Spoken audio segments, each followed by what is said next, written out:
Seus desenhos, embora feitos em diversos materiais, geralmente eram feitos com caneta ou pincel e tinta e exibem o mesmo brilhantismo de suas pinturas, muitas vezes executadas rapidamente, com o que Malvasia descreve como despreocupação. Saudações artísticas, é com essa sentença introdutória que eu vos convido a conhecer uma história de talento e criatividade coroada por um final precoce e cercado de obscuridade.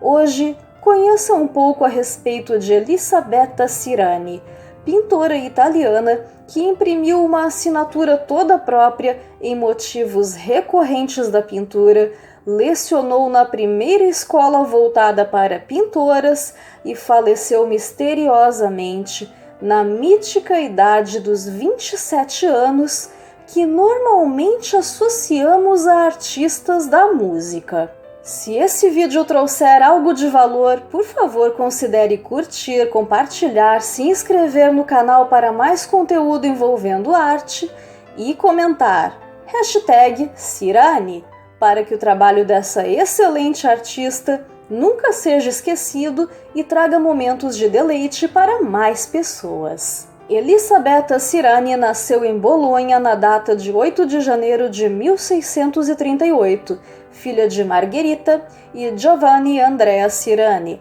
mercador e pintor da escola de Bolonha, tendo sido ajudante favorito de Guido Reni. Embora ele não tenha produzido muitas obras ao longo da vida, ocupou o lugar de Reni como professor, e é dito que ele não era propenso a ter a filha como aprendiz. O biógrafo Carlo Cesare Malvasia, conhecido da família, reivindicou o mérito de ter convencido Giovanni a treinar a filha, e ela se tornou uma das artistas mais renomadas de Bolonha. Ele também a comparou a Lavinia Fontana, cujo estilo foi classificado como tímido, enquanto o de Sirani como original e genial. Suas inspirações: Annibale Carracci, Lorenzo Passinelli, Michele de Subleu, Simone Cantarini e Carlo Signani. E quem ela ensinou?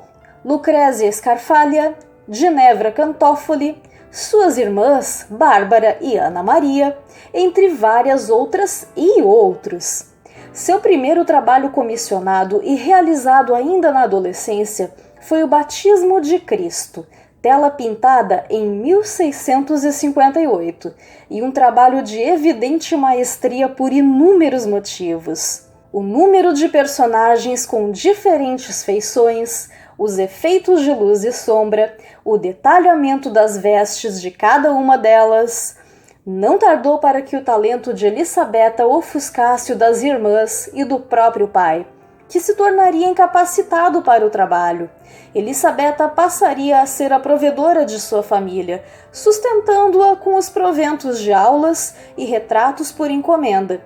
Sua clientela contava com reis, cardeais, príncipes, duques, mercadores e acadêmicos de toda a Europa, de modo que era comum que visitantes da cidade, como diplomatas, por exemplo, fossem ao seu ateliê para vê-la pintar. Mas não cometamos a ingenuidade de pensar que todos que queriam vê-la em serviço o faziam por admiração. Sirani fez mais de 200 pinturas, 15 gravuras e centenas de desenhos, o que a torna extremamente prolífica considerando a época em que viveu e seu pouco tempo de vida. Com desdém, muitos duvidavam que ela mesma fosse autora do seu trabalho, de modo que na data de 13 de maio de 1664, ela mesma convidou seus detratores a verem-na pintar um retrato em uma única sessão. Ao invés de se dedicar a naturezas mortas, como era o costume predominante de suas contemporâneas, Elisabetta Sirani se dedica a retratos, motivos mitológicos e bíblicos, todavia, conforme dito anteriormente, imprimindo-lhes personalidade e traços nunca antes vistos no trabalho de outros pintores e mesmo pintoras.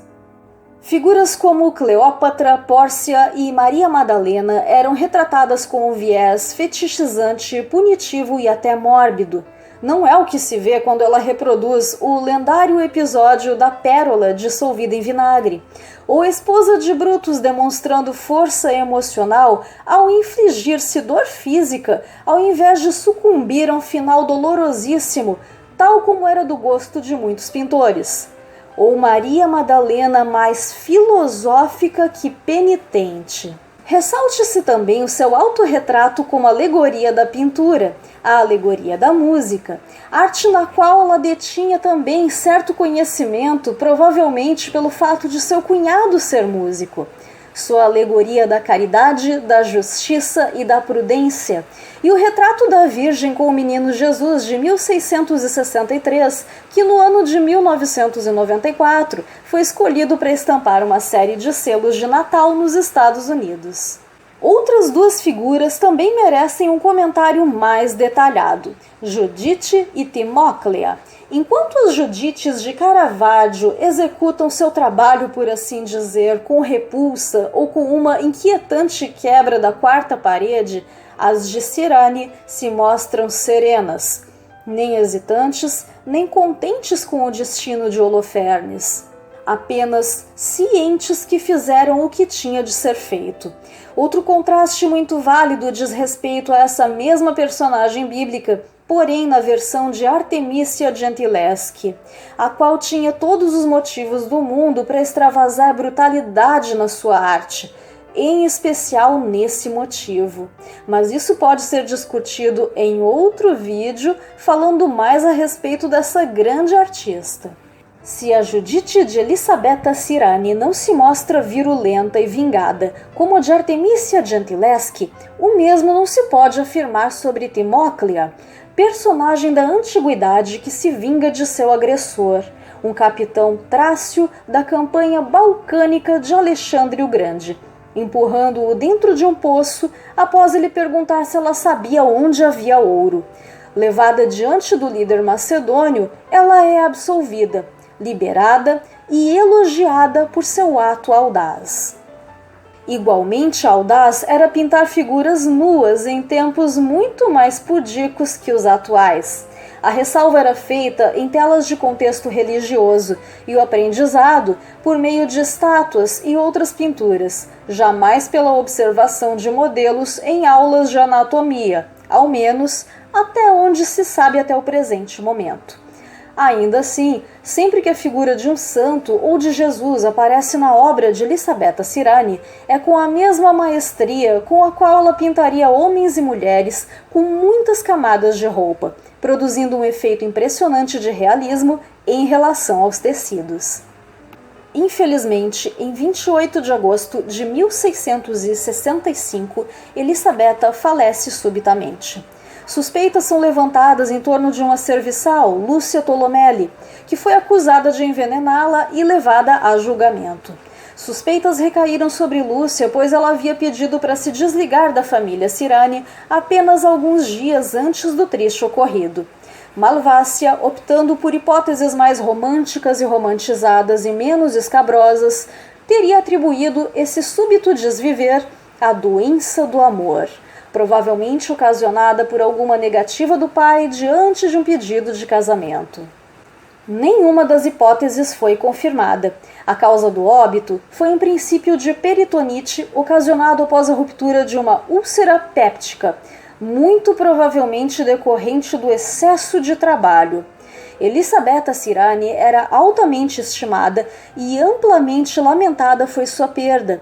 Ela recebeu um funeral opulento, contando com uma escultura em tamanho real, música e discursos em sua homenagem, e foi sepultada na Basílica de San Domenico, no mesmo túmulo de Guido Reni. É uma grande desgraça perder uma artista tão grandiosa de uma forma tão peculiar. É o que teria escrito na época um funcionário da cidade. Cirani mantinha uma lista de registros meticulosos de suas pinturas e de quem as encomendava desde 1655.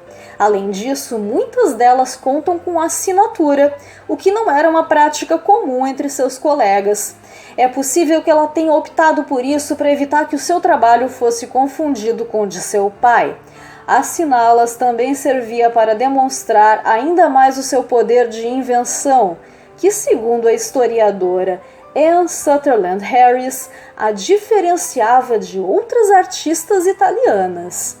Embora a vida de Cirane tenha sido breve ou, ao que tudo indica, abreviada por um infortúnio relativamente evitável, sua obra é atemporal e sua própria vida serve de exemplo de quão longe uma pessoa pode chegar quando não se conforma com limitações impostas por convenções arbitrárias, encontrando maneiras, se não de derrubá-las, ao menos contorná-las, tornando o caminho mais fácil para quem for sucedê-la.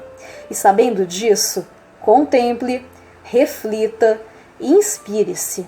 Grata pelo tempo e pela presença, e até um próximo vídeo.